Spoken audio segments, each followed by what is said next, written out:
Parliament ఎన్నికల్లో BRS పార్టీకి పెరుగుతున్న ఆదరణను చూసి ఓర్వలేక కాంగ్రెస్ నాయకులు అక్కాసు వెళ్లగక్కుతున్నారని మాజీ మంత్రి పెద్దపల్లి పార్లమెంట్ బీఆర్ఎస్ అభ్యర్థి కొప్పుల ఈశ్వర్ అసహనం వ్యక్తం చేశారు.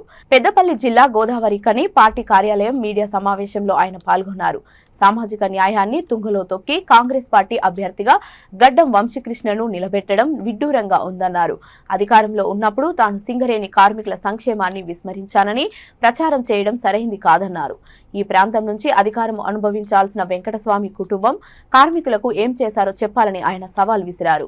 అధికారంలో ఉన్నా లేకున్నా తాను కార్మికుల పక్షపాతిని అని ఈ ప్రాంత అభివృద్ధికి కట్టుబడి ఉంటారని ఈశ్వర్ తెలిపారు. లోక్సభ ఎన్నికల ప్రచారానికి కేసీఆర్ ను దూరం పెట్టాలనే కుట్ర జరుగుతోందని ఆయన ఆవేదన వ్యక్తం చేశారు. శుక్రవారం గోదావరికని చౌరస్తాలో జరిగే కార్నర్ మీటింగ్ కి కేసీఆర్ ముఖ్య అతిథిగా పాల్గొంటారని, సకల జనులు హాజరై సభను విజయవంతం చేయాలని ఆయన కోరారు.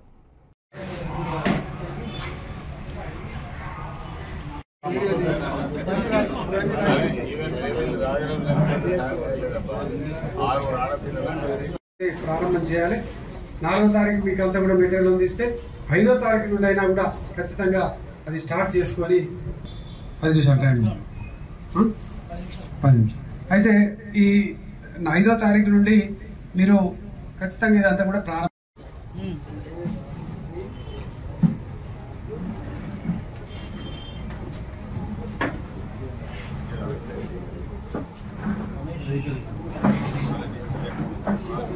మధ్యపాటి కార్పొరేటర్ అడ్డాల గడ్డ గారు ఇటు మన ఇటుపక్క సీట్లో కూర్చోాలని కోరుతున్నాను.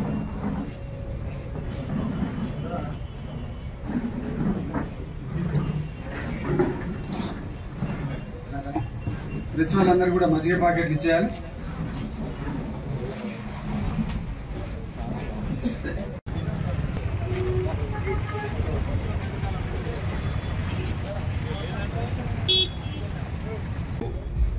కేసీఆర్ గారి యొక్క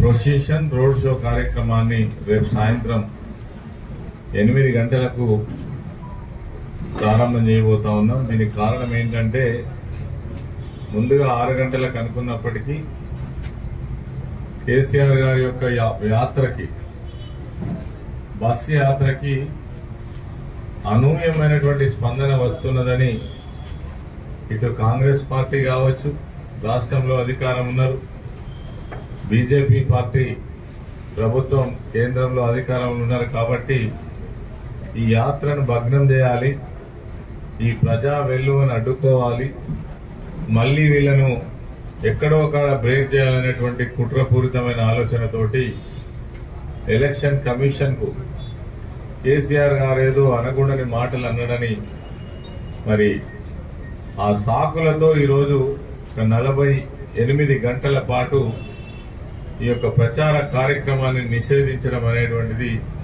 చాలా దారుణం. నాకు తెలిసి ఈ 30-40 సంవత్సరాల ఎన్నికల చరిత్రలో ఏనాడు కూడా ఇటువంటి దుష్ట ప్రయత్నం జరగలేదు.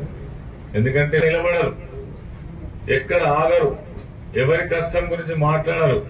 ఇక్కడ ప్రజలందరికీ తెలుసు.